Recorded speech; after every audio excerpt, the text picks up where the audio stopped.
Okay, welcome everybody to PopHeadz podcast. Today I have with me the guest, the one and only Joice Loo, for an interview or conversation. Joyce, do you want to say hi? Yeah, hi, this is Joyce, and thanks for having me. Most people know you as, or at least in the PopHeadz community, know you as one of the artists, and also you do critters and other one of one art. But I know you've been on a couple spaces already and talked about your background, but for people who don't know, can you give a little introduction on kind of your art background? Yeah, well, I've basically been like drawing my whole life ever since I was really young. I just love to draw, and I guess that's like the most natural communication way or how I express uh, love for people. Like, I'll do little drawings, give it to people. And during school, I was like a bad student, and I'll just doodle in textbooks and not listen to the teachers. But then the teachers eventually will just let me do like drawings for extra credit.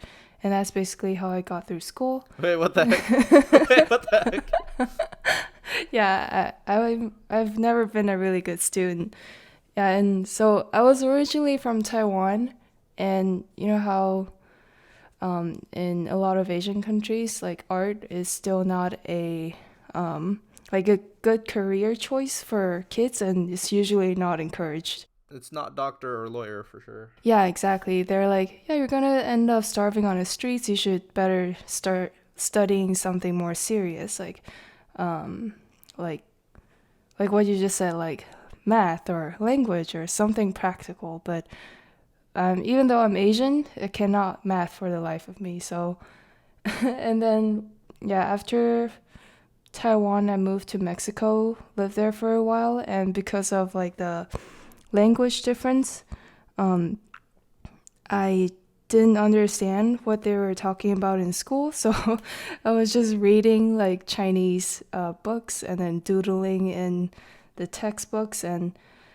if I hadn't done like little drawings for the teachers for extra credit, I probably wouldn't would have gotten like straight Fs. But they were very kind. They gave me like D minuses instead. So you passed school through art bribes? Pretty much, yeah. Yo, those you know what those teachers? Some of them probably kept them. They're gonna mint them as NFTs. Oh my It's just gosh. it's wash. So you actually have a pretty international background. I don't know if, um, people picked up on that. So you're originally from Taiwan, Mhm. and then you moved to Mexico. You also had a short time in SoCal, before settling into where you live now in, like Washington. Yeah. Yeah, so after Mexico, I came back to the States and uh don't know. I think this is right now it's like the 10th or 11th year in the States. And yeah, right now I'm in Vancouver. Before that, I was in Portland working with Ophilis. I actually want to explore how your art style evolved. What were the drawings that you drew in the textbook corners and that you bribed your teachers with? Ooh, have you yeah, you've seen the PopHeadz Yeah, noodles? Poupette, those the one. Yeah. If you don't know, in PopHeads we have a sticker called "Me Good Art," and it's Joyce's noodles. It's very much like that. Wait, and they gave you So a I whole grade point up for that. no. I mean, in the textbook doodles, they look like that. And you know how in a lot of textbooks, there's like serious looking historical figures, and I would draw a mustache on them, or just like draw funny things, like make them ride monsters, or draw little creatures on their heads, things like that. But um, oh, I used to make like these really detailed paper cuttings and like greeting cards. I would give people those. I guess those are a little bit better than the poop heads noodles. So how did your art style evolve from the the noodle heads, the poop heads, to your actual art style that you have today? I mean, obviously it's a refinement process, but if people haven't seen, your art style is actually more kind of 2.5D, where you do this 3D sculpturing, and then you layer on kind of 2D art animation on top of that. Yeah, I mean the PopHeadz noodle style is always a part of me, and that's kind of where critters came from. But uh, my art journey so far, I've always struggled to find a style. Like I never felt like, oh, this is my style and this is what I do, and I can do it over and over. Uh, I'm always more like, I'll try something and I'll get tired of it or bored of it, and I'll try something else. Like if you go scroll on my Instagram, you can kind of see the progression. Just like sometimes trying more shape based, sometimes trying more painterly, sometimes trying more line based. And you can also see like different progressions of color eras that I go through. Like there will be periods of time that I really get into a certain color. So there will be like 3-4 months it's just all red. But yeah, it's just trying different things, I guess. And when I first got into the NFT space, so I first entered the space, I think August of last year, which is 2021. Mm-hmm. Yeah. Well, it's almost been a year. Crazy. Yeah, I started on Ethereum shortly after hearing Beeple's drops, and yeah, minted a couple things on Super Rare, and I didn't really find a community that I resonated with until I found Solana. But yeah, so there was like a transition period that was pretty depressing. Just trying to shill my art with no success, and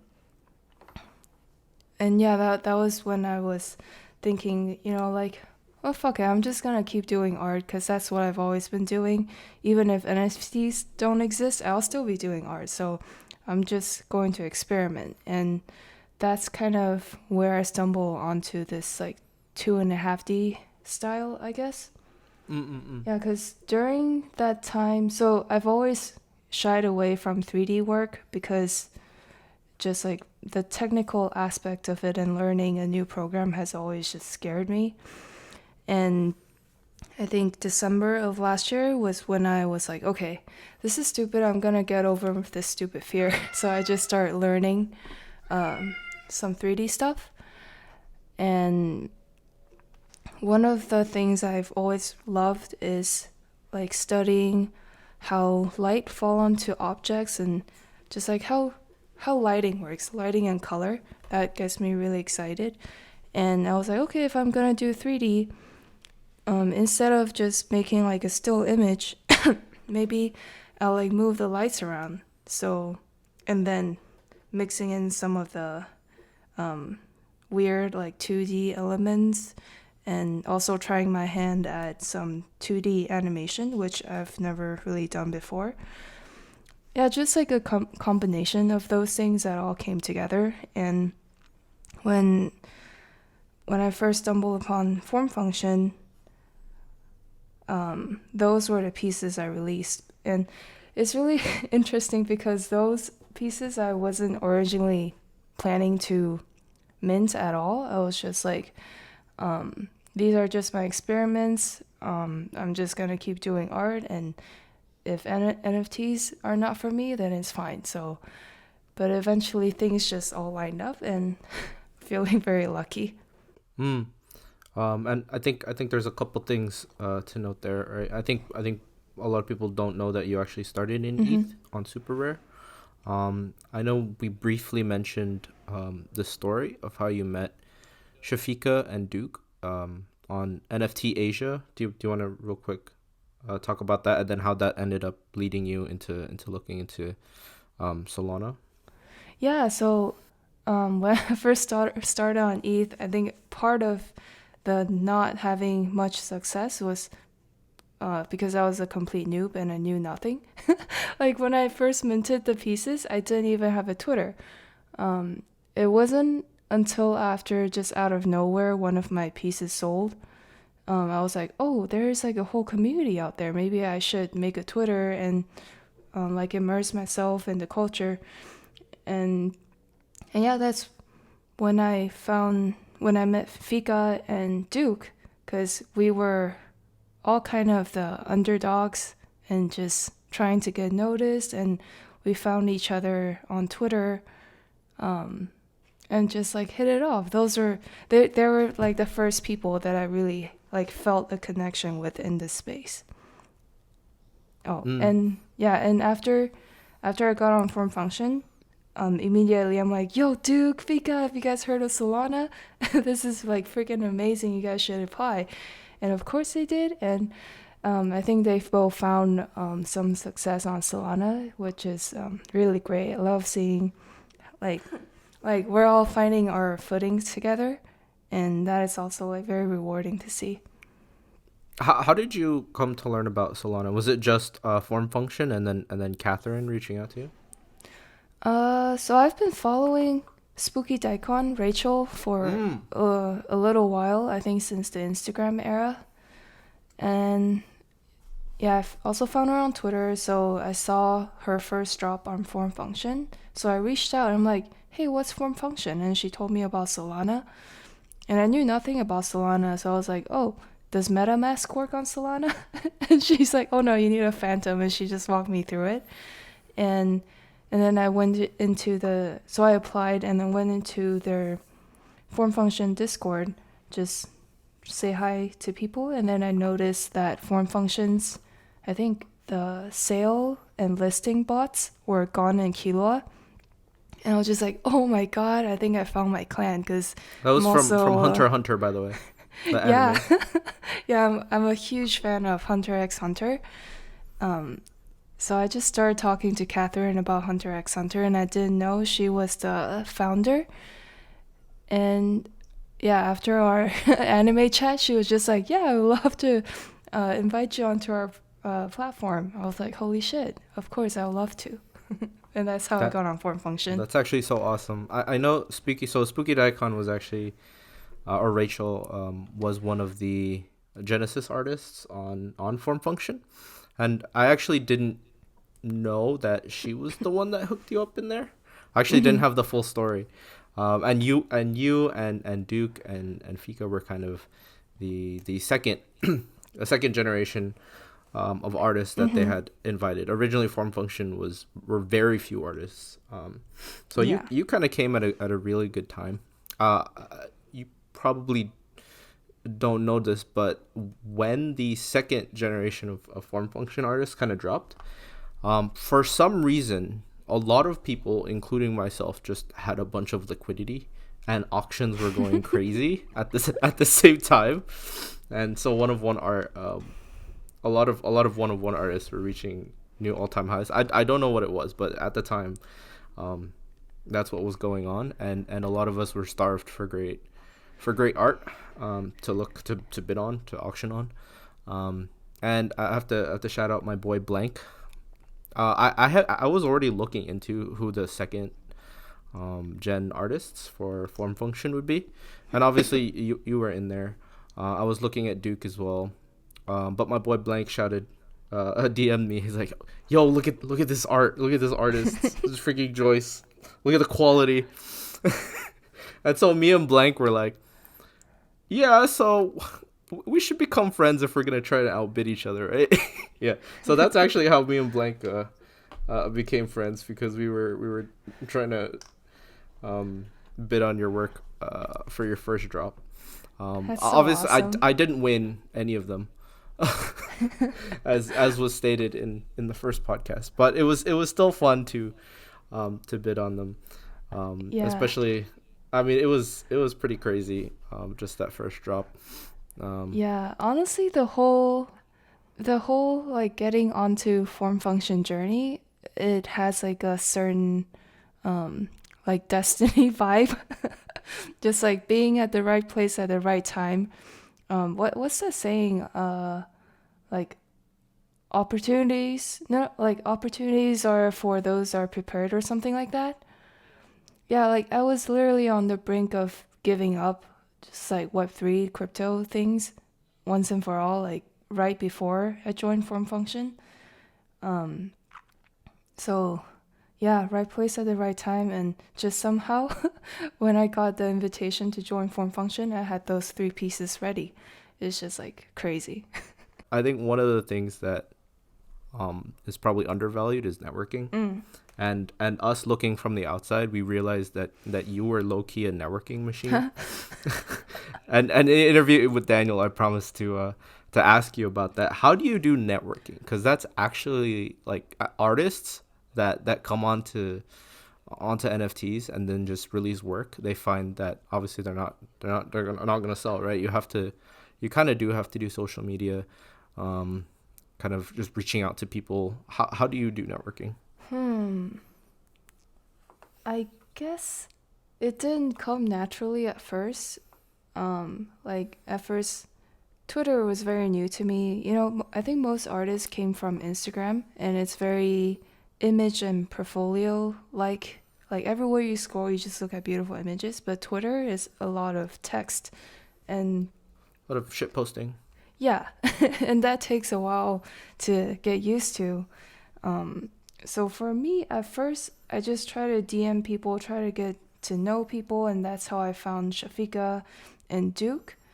And I think once you found that very few people that you really have like a connection with, things just naturally kind of start rolling. Because that's pretty much how the kitchen got together, right?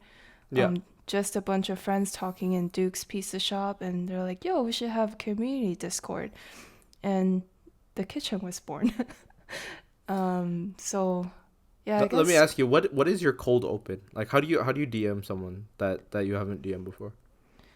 I usually DM artists that I genuinely like the work of. Be like, hey, my name is Joice. I really admire your work. If you ever haven't, I feel like I'm new to the space and I would love any advice, feedback that you have. And a lot of times I don't hear back from people, and that's fine. But I think most of the people that I ended up like onboarding were not the early people that I tried DMing. They're actually artist friends that I've already had from like working, from school, from Instagram era. So Can we count how many people you onboarded actually? let me. Do we want to shout them out? Let's shout them out. Did you onboard Tony first? Yeah. First off, Tony, right, the animator. Okay. We used to work at Oddfellows, who's doing the animations for PopHeadz. Are we talking about onboarding to Solana or just Web3 in general? In general. Okay, so I got Tony, Caroline. That's Choi. Yes, Choi Train. If we count Shafika and Duke for Solana, and I think I also got Sophie, Kenny, Studio KK, and there's somebody else I can't remember. Alice. Alice. Yes, Alice XYZ. Shout out to her. Yeah, Alice and Daniel, and there's somebody else. I think there's probably a couple other Oddfellows in there that haven't dropped anything yet, but they are thinking about it, right? Yeah, there are some friends. I got them into the kitchen. Yeah, like Sophie Lee. She's an amazing motion design artist. She was also sorry. She was also looking into crypto things, so I got her into the kitchen. But I think there's like a big hurdle for a lot of artists to get through, is that socializing aspect. Like that took me quite a while as well. Like if it wasn't it felt very natural when you were doing it, like to me and to other people, at least from looking on the outside, right? I remember after your first auction finished, obviously you were doing the participation raffle. It was a struggle. Yeah. But you were like, hey guys, after the participation raffle, let's all play Among Us. It's like, who this person inviting me to play Among Us? Yeah, I was trying, but we should play Among Us sometimes again. That was really fun. I didn't play. I had to leave. I had to leave after the participation. But I heard it was fun. Yeah. But I gotta say, back to the onboarding thing, it is much easier to onboard people during the bull market. Oh yeah, 100%. Yeah, I've been trying this past couple weeks, and every every person I talk to, I was they're like, like, why? "Nah, Why? sorry, I have to go. I'm busy." I'm like, "Oh, sorry." I mean, but just off the people we were talking about, right? You onboarded 8 people, like who've at least dropped something. Yeah. And I think on the sidelines, like just it influenced indirectly. There's probably like 10 other people.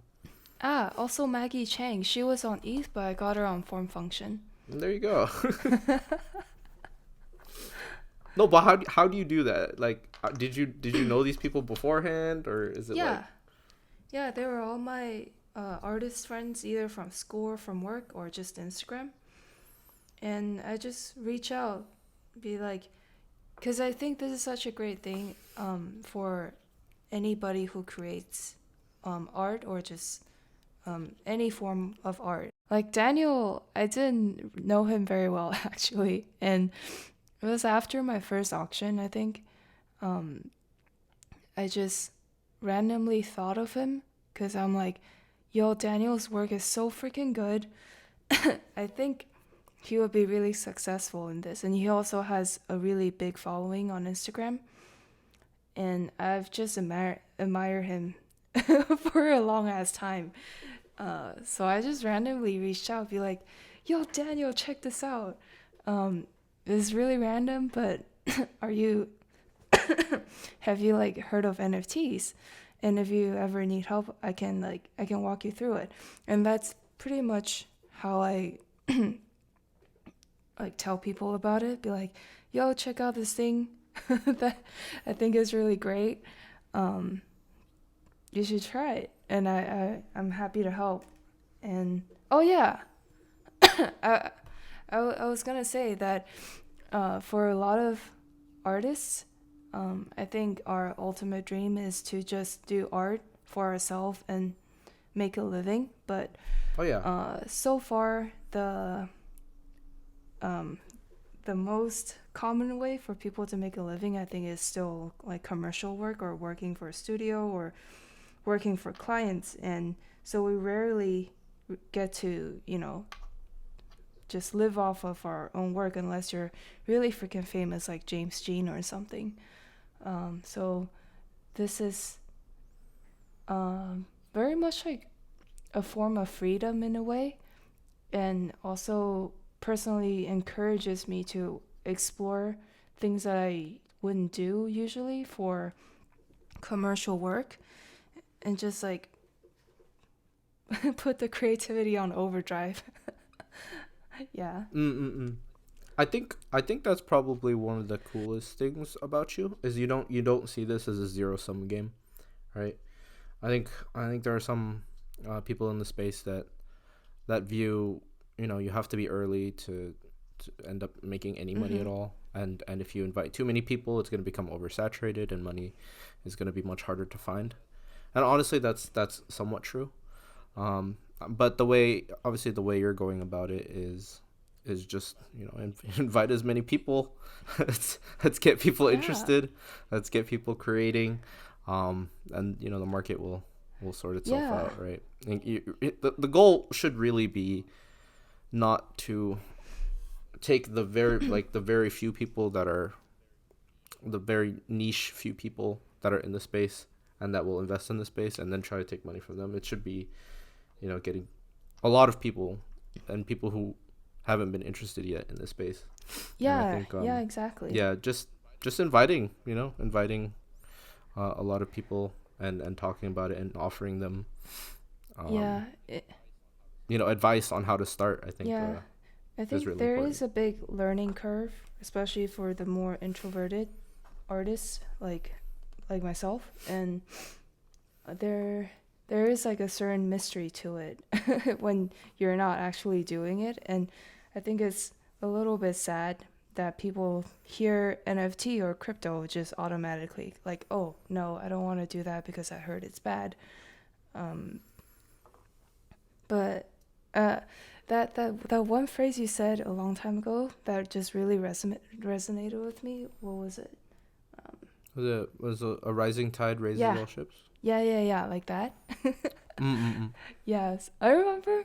Uh, like after that first auction, I was really excited. I called home to my family, and um, my mom, my parents, my entire family, they were watching the auction with me, and they were super excited as well. But my dad was just like, "Oh, you better not tell anybody," because he was like, "The more people you tell, it's gonna be more competition for you. So no, don't tell anyone." And then you did the exact opposite. What a terrible daughter. I know. Yeah, I know. It's just it goes against. I don't know. My instinct is just there's a great thing and it should be shared. So I did that instead, and it works out so far. Hey everybody, that was the end of part one of the two-part interview with Joyce. The next one will be out very soon.